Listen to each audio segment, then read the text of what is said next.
Deudas inmanejables, tarjetas topadas, con esfuerzo cuesta arriba.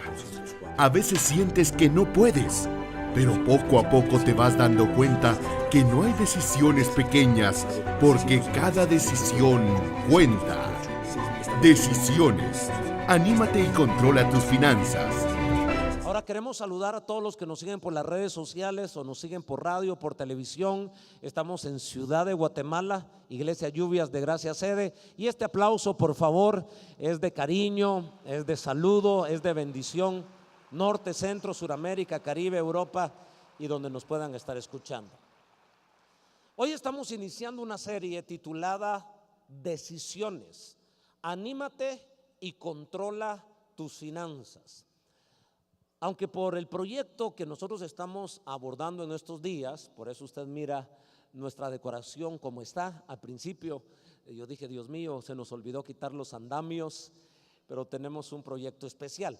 Y que yo quiero hablarles hoy de decisiones salomónicas, decisiones sabias para animarnos y controlar no solo nuestras finanzas, sino nuestra vida. Y como queremos hablar de Salomón, es lo que Dios nos ha estado hablando. Recuerden, estuvimos también en la serie de oración denominada Dios Responde. Anímate a hacer oraciones poderosas, analizando a 12 hombres y mujeres de Dios. Y hoy analizaremos una oración, la oración de Salomón, cuando él se encuentra con Dios. En el primer libro de Reyes, capítulo número 3, nosotros encontramos un diálogo que Salomón tuvo con Dios, o que Dios, que fue el que tomó la iniciativa, tuvo con Salomón. Si usted quiere acompañarnos, por favor, primer libro de Reyes, capítulo 3, versículo 9 al 13. Da pues a tu siervo corazón entendido para juzgar a tu pueblo y para discernir entre lo bueno y lo malo, porque ¿quién podrá gobernar tu pueblo tan grande? Verso 10, esta es la respuesta de Dios. Y agradóle delante del Señor que Salomón pidiese esto, que orase esto. Y le dijo Dios: ¿por qué has demandado esto y no pediste para ti muchos días, ni pediste para ti riquezas, ni pediste la vida de tus enemigos, sino que demandaste para ti inteligencia para oír juicio? He aquí, lo he hecho conforme a tus palabras. He aquí que te he dado corazón sabio y entendido, tanto que no ha habido antes de ti otro como tú, ni después de ti se levantará otro como tú. Y aún también, dice la Escritura, te he dado las cosas que no pediste, riquezas y gloria, de tal manera que entre los reyes ninguno haya como tú en todos tus días. Bien, al leer primer libro de Reyes, tal vez debía haber comenzado desde versículos anteriores, pero la historia nos narra que Dios una noche se acerca a Salomón, se acerca en sueños. Y Salomón había tenido un momento devocional, había tenido un momento espiritual, y Dios se le revela esa noche y le dice a Salomón: pide lo que quieras. ¿Te imaginas que Dios se acerque así y nos dice: pide lo que quieres? Y la petición, la oración de Salomón, ¿cuál fue? Creo que la sabemos la mayoría de nosotros. Es más, yo voy a preguntarles a ustedes, cuando pensamos en Salomón, cuando pensamos en el rey Salomón, ¿qué es lo primero que viene a nuestro corazón? ¿Qué virtud piensas? Sabiduría, correcto, sabiduría. Salomón tuvo muchas virtudes y también tuvo errores, pero lo que predomina es sabiduría, porque él pidió, rogó, suplicó a Dios por sabiduría. ¿Estamos de acuerdo con eso? Sabiduría. Por eso hemos titulado este mensaje Decisiones salomónicas. Cuando nosotros tomamos decisiones sabias en la vida, entonces tendremos resultados y una vida exitosa. Mire, la vida se resume en decisiones. Hay muchas decisiones, todos los días estamos tomando pequeñas, medianas, pero hay decisiones trascendentales en la vida. Cuando nuestros padres deciden en dónde van a vivir, esa decisión es trascendental, porque están decidiendo quiénes van a ser nuestros vecinos, nuestros amigos, nuestros compañeros, y probablemente allí, en esa cuadra, en esa colonia, o en ese vecindario, o en esa ciudad, va a estar la esposa de nuestros hijos o el esposo de nuestras hijas. Probablemente son decisiones trascendentales. ¿Dónde vamos a vivir? ¿Qué vamos a estudiar?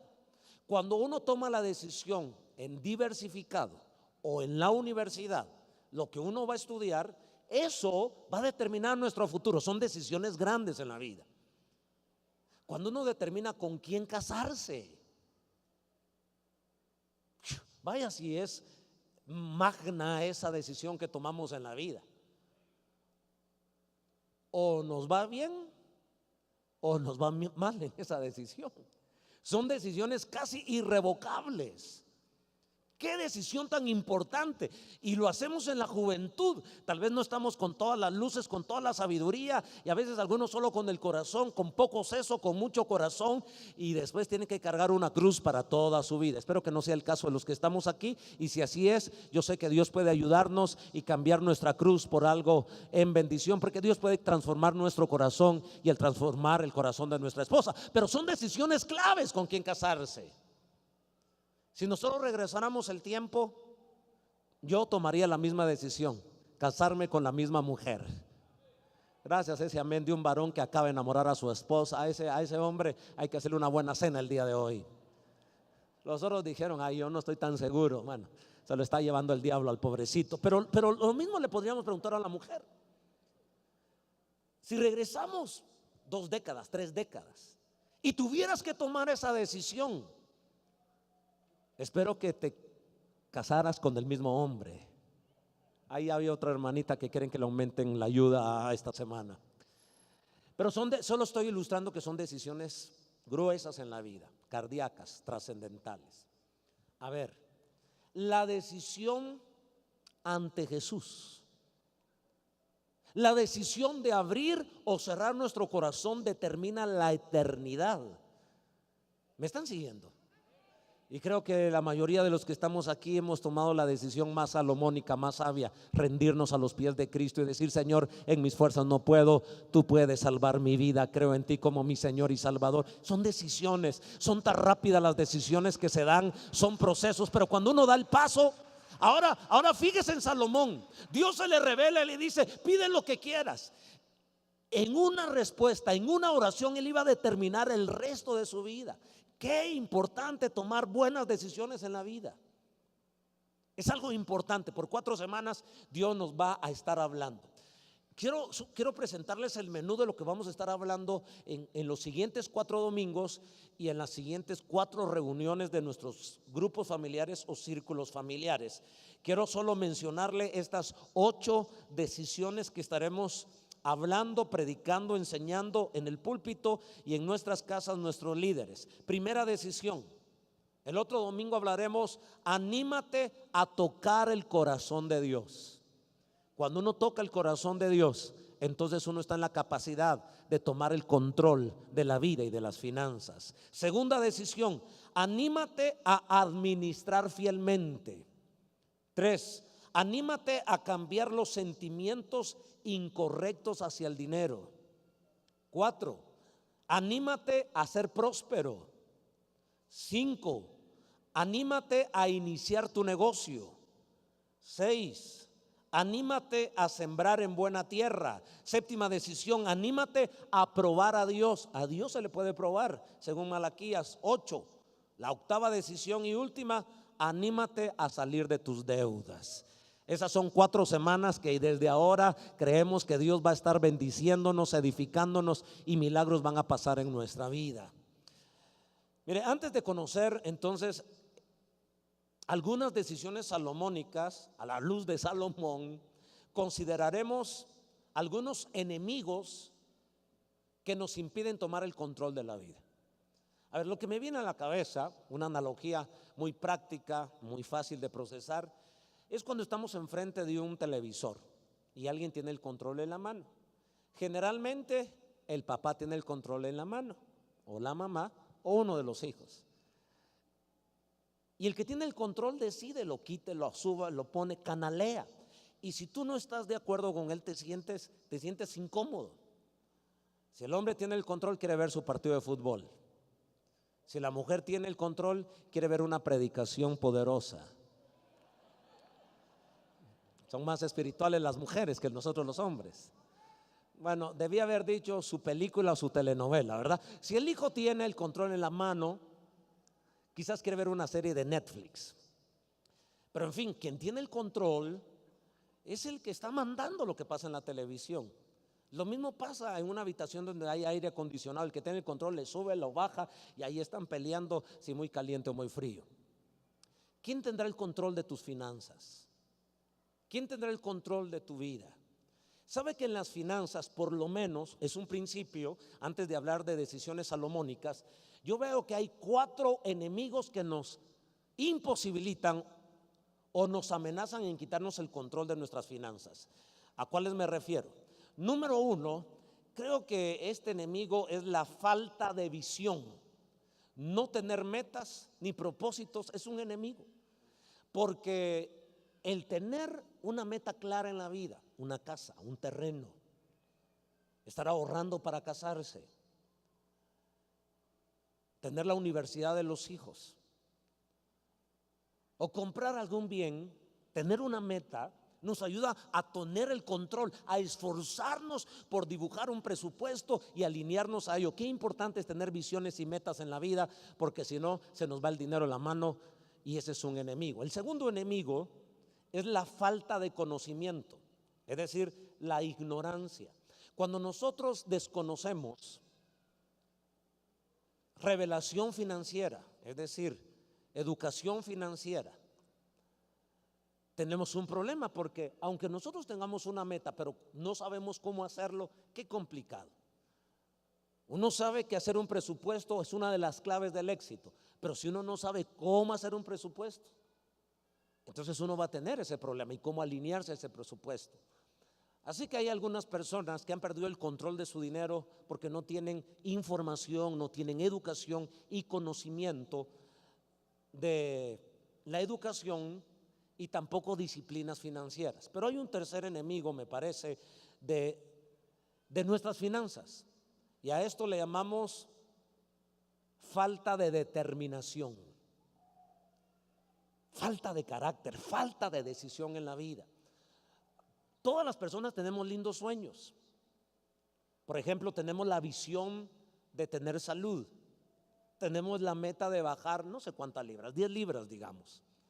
Pero si no tenemos, aunque tengamos el conocimiento, pero si no nos determinamos a hacerlo, hay momentos que el conocimiento no es suficiente, tener el sueño, el anhelo no es suficiente y la meta clara no es suficiente. Necesitamos determinarnos. Yo creo que aquí habemos algunos de nosotros, ese es el sentir de mi corazón, que algunos de nosotros ya tenemos el conocimiento ABC, con eso ya no deberíamos estarnos quebrando la cabeza, pero seguimos en el mismo círculo. ¿Por qué? Porque no hemos tomado un alto, una determinación, decir hasta aquí, señores, ahora decido tomar el control. Yo creo que ese es el espíritu de esta serie. Dios nos ha de ayudar a determinarnos a tomar en serio las riendas de nuestras finanzas. Pero hay un cuarto enemigo, y el cuarto enemigo es la falta de dominio propio. Ser controlado por las emociones tal vez es el enemigo más terrible que tenemos. Ser una persona almática a la hora de ingresar a nuestras finanzas. Y por lo menos hay 5 sentimientos que realmente nos desequilibran. Fíjese que hay sentimientos buenos, pero por ser extremos nos sacan de ruta. Por ejemplo, cuando yo decido de tener una dieta balanceada, estar comiendo bien, qué difícil se me hace cuando estoy bien contento. Eso de la alegría me hace pedazos. Principalmente cuando termina un servicio, la gente se convierte, la gente es ministrada, y entonces al final de una reunión vamos a comer. Y no tengo problema acá, tengo problema cuando estoy en otro lugar. Quiero ser cortés con los hermanos. Dios tocó los corazones, nos sentamos en la mesa de la casa de algún hermano en un restaurante y uno está feliz. Y cuando uno está feliz se hace vulnerable. A algunos nos pasa así con las finanzas. Estamos contentos, decimos yo invito a chupar a todos los de la mesa, a chupar dulces porque somos cristianos, dije, ¿no? Pero cuando uno está contento, entonces uno podría perder el control de las finanzas. La culpabilidad es otro sentimiento que nos hace pedazos. Yo tenía un amigo, cuando yo tenía 12, 13 años, él tenía 16. Cuando el amigo nos invitaba a todos a comer o íbamos a un supermercado ahí donde vivíamos, decía, compren una bolsa de chocolates. Yo ya sabía por qué nos invitaba. Le había hecho gavetazo a la mamá y se sentía tan culpable que acallaba su conciencia. Y nosotros felices que le robara a la mamá y nosotros nos comíamos los chocolates. ¿Qué es lo que estoy diciendo? Hay sentimientos que nos sacan de balance. La tristeza, la depresión. Sabes que tú tienes habilidad para hacer negocios, pero cuando caes en tremenda tristeza y depresión, ese sentimiento hace que pierdas el control de tus finanzas. Otro sentimiento es la ira. O una mujer brava con el marido, con tal de desquitarse, remata el carro que tanto le gustaba al marido. O el hombre vende la casa. ¿Me están siguiendo? Por ira, por enojo, uno puede tomar decisiones y dejar de comprar o vender como no debería hacerse las cosas. ¿No es cierto que por un enojo tú puedes pelearte con alguien en tu empresa y perder el trabajo? Perdiste el control de tus finanzas porque ahora ya tienes 6 meses de estar desempleado, un arrebato de ira. Yo sé que hay empleadores que se pasan la línea y que eso no debe ser así, pero simplemente estoy diciendo que hay sentimientos que nos sacan de balance. Hay 4 enemigos que nos empujan a que perdamos el control de nuestras finanzas, pero para eso estamos aquí, para pedirle al Señor que nos ayude, nos bendiga, que nos dé dominio propio. Alguien me está siguiendo ahora. Van a ser 4 semanas donde estamos confiando que Dios nos va a ayudar a tener el control de nuestras finanzas. Y uno de esos controles es que algunos de nosotros estamos pensando, hermano, con todo lo que usted ha dicho está lindo, pero ¿sabe qué? Yo necesito más que esos 4 consejitos triviales que dio. Sí, son triviales ahora porque cuando tenías que hacerlos, los vistes triviales y no tomaste el control de las finanzas. Pero aún así, nadie está peleando con nosotros. Dios es bueno y nos ayuda en nuestros errores. Quizás algunos de nosotros ahora no nos ayudan estos 4 consejos. Tal vez lo que necesitamos es un milagro poderoso de Dios. Y yo creo que para eso estamos aquí en una iglesia donde Dios puede ayudar a salir adelante. Por favor, glorifiquemos al Señor con esto. Miremos la primera decisión salomónica. Aunque yo sé que lo que he dicho ya está llegando a tu corazón, no voy a tocar tantas decisiones. Pero esta primera decisión salomónica, hablando de milagros, tiene que ver con la oración. Si quieres anotar, anótalo. Decide orar y controlarás tus finanzas. ¿Por qué? Porque Dios te dará sabiduría. Ese es el punto. Estamos hablando de Salomón.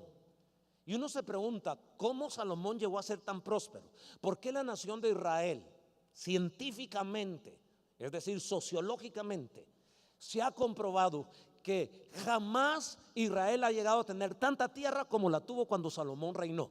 Que jamás Israel ha llegado a tener tanta riqueza como cuando Salomón gestionó en su nación. ¿Por qué? ¿Qué pasó? ¿Cómo hizo Salomón para tomar el control de las finanzas y el control de su vida? Pues todo inicia con una oración. Diga conmigo, la oración.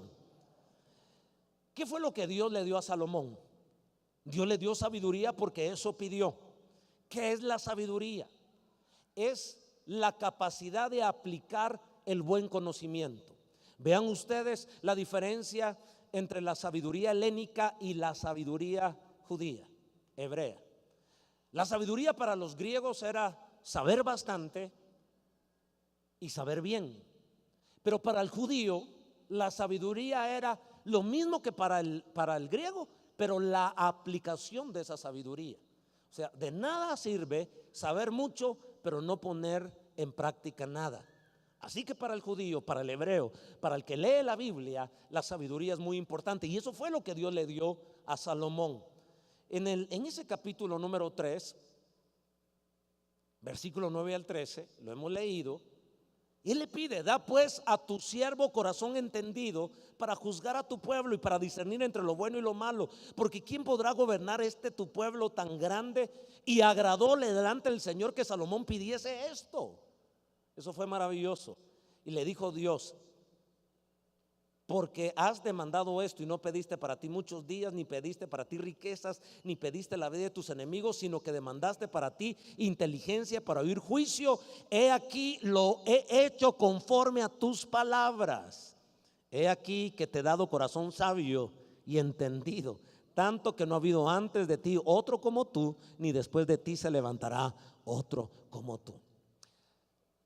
Decidir orar a Dios, buscar a Dios, por lo menos tiene que sugerirnos dos ideas.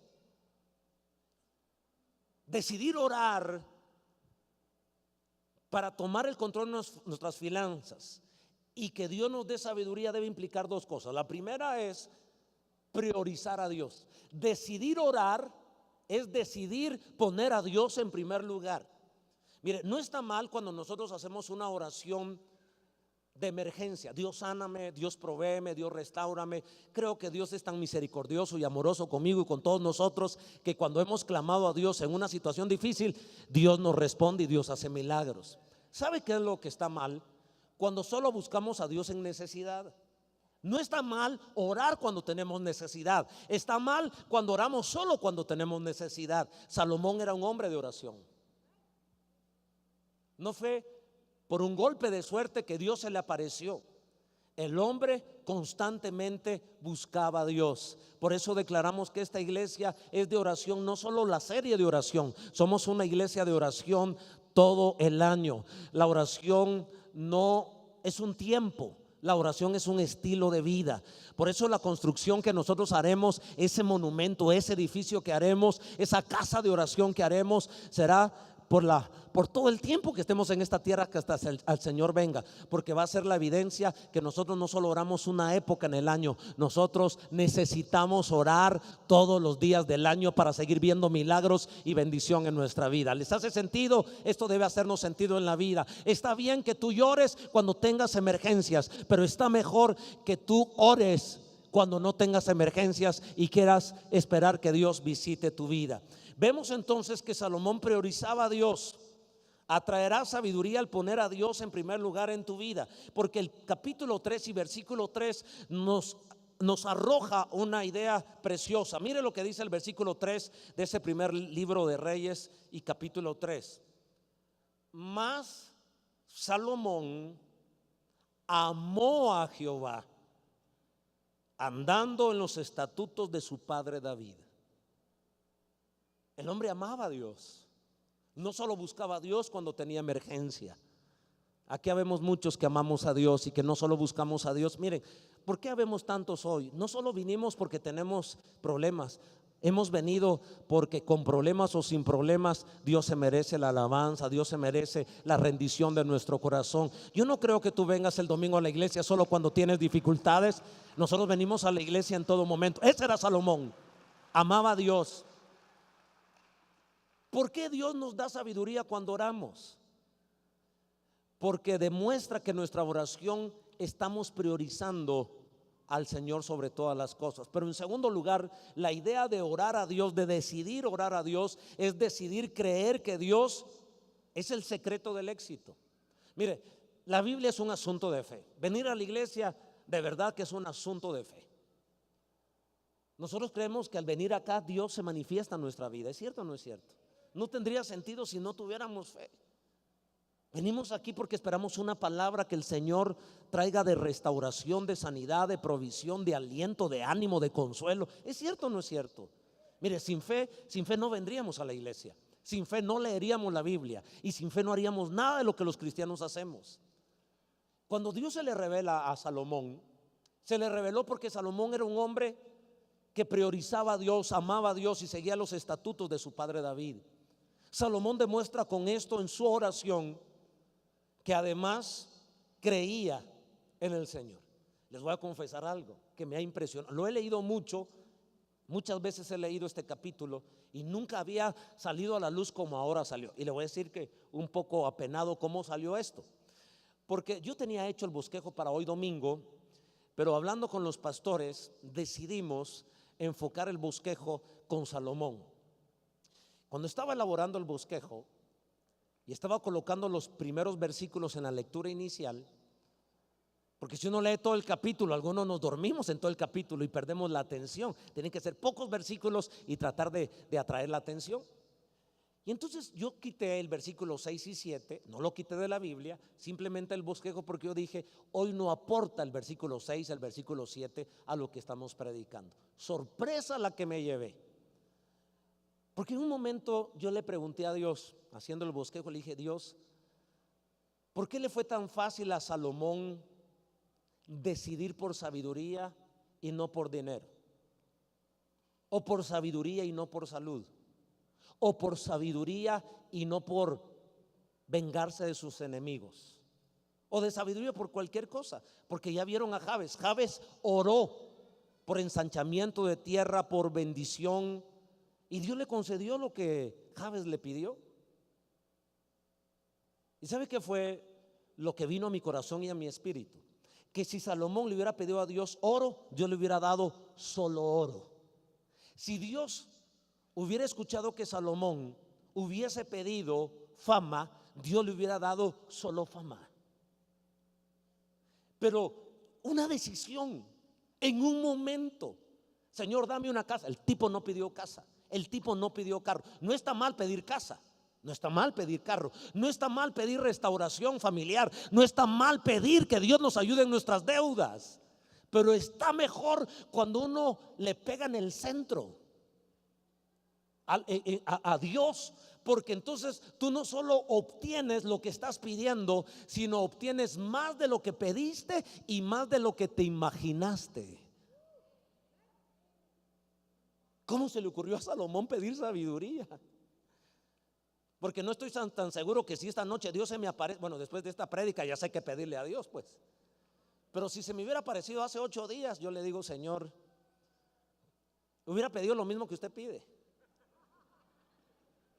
Dígame, ¿qué le pidió ayer a Dios? Sinceramente, aquí entre amigos. ¿Alguno le pidió una esposa para el hijo?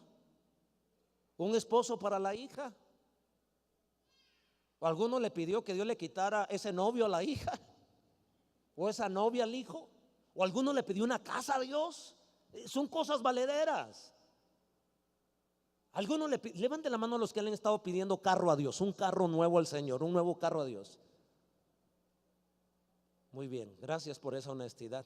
Yo también le he estado pidiendo a eso al Señor. Los demás hoy no se animan a levantar, se perdieron el carro que le iba a dar el Señor. Bueno, pero lo que pasa es que usted piensa que yo le estoy jugando doble. No le estoy jugando doble. Lo que le estoy diciendo es lo siguiente: admiro a Salomón, y mi pregunta fue, Dios, ¿por qué Salomón te pidió sabiduría?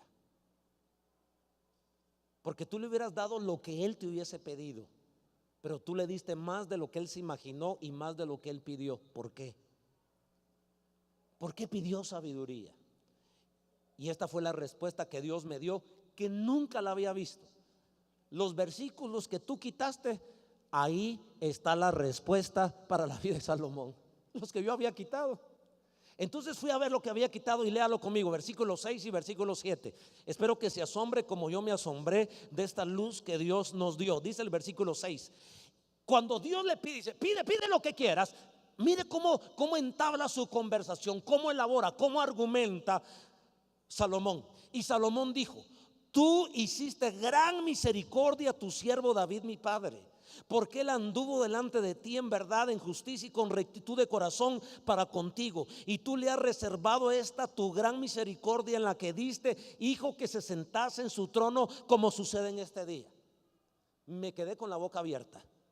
En otras palabras, Salomón le fue tan difícil pedir sabiduría porque él dijo: Dios, para responderte esto está fácil. Simplemente tengo fe. He visto cómo tú llenaste de misericordia a mi padre. El secreto de mi padre fue que fue el dulce cantor de Israel. Amó tu presencia, te puso en primer lugar. Le gustaba buscarte al mediodía, en la noche. Fue un hombre de oración, y vi que tu misericordia sobre él lo hizo vencer gigantes, lo hizo establecer el reino. A él no lo mataron sus enemigos. Murió de anciano, tranquilo en su cama y con el gozo de su corazón, viendo a su hijo que tomaba el trono. Entonces, ¿cómo no pedir Tan fácil que pedir, dame sabiduría. En otras palabras está diciendo, yo creo a lo que tú hiciste con mi padre, por eso mi fe va más allá de pedir algo material, va más allá de pedir algo solamente en beneficio para mí. Yo te pido sabiduría.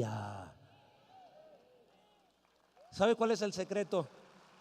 Creer a lo que Dios está haciendo en medio de nosotros. Dichosos aquellos que tenemos padres que cuando éramos niños vimos cómo buscaron a Dios, cómo se comprometieron en la iglesia y sirvieron, cómo ofrendaron, cómo diezmaron. Yo tuve ese privilegio, gracias al Señor. O sea que Salomón no era tan pilas.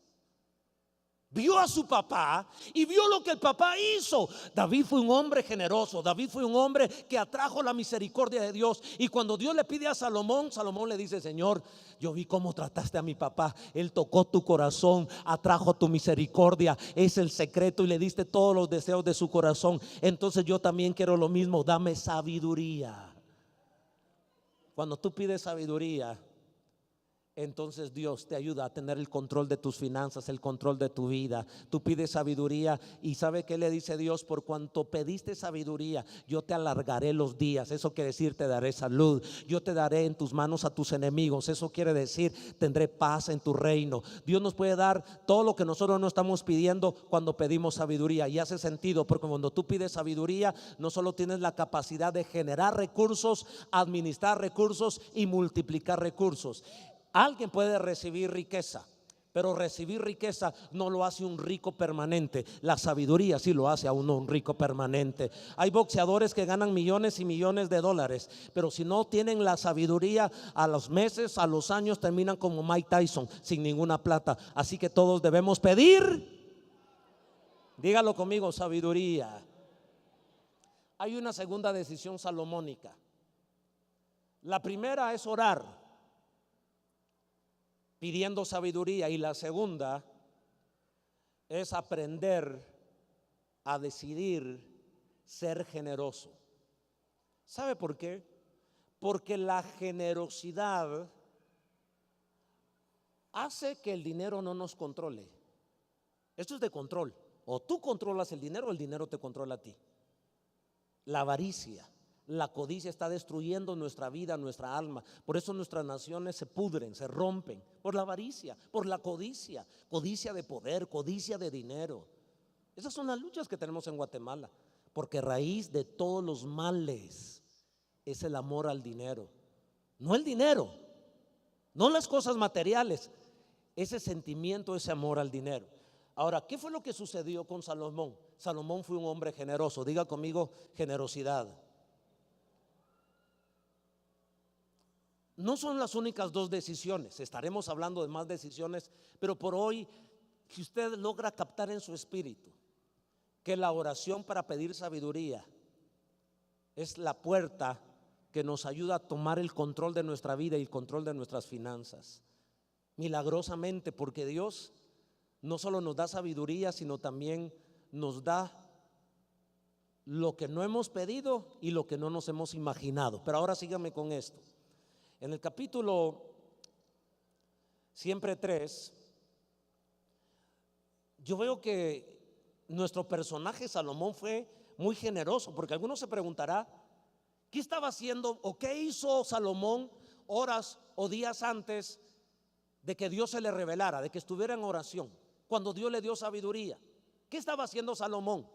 Estaba en un rito espiritual, en un rito religioso, ofrendando, sacrificando a Dios. 1000 bueyes, 1000 sacrificios. En un ambiente de generosidad, Salomón logró abrir los cielos para que Dios le hablara y se le revelara y dijera: pide lo que quieras. Eso es impresionante. Yo lo estoy trayendo a la Biblia para que usted juntamente conmigo pueda seguir lo que dice el versículo 4. ¿Cómo dice el versículo 4? Mire lo que dice el versículo 4. E iba el rey a Gabaón, porque aquel era el lugar alto principal, y sacrificaba ahí 1000 holocaustos. Era generoso. Salomón sobre aquel altar sacrificaba 1000 holocaustos.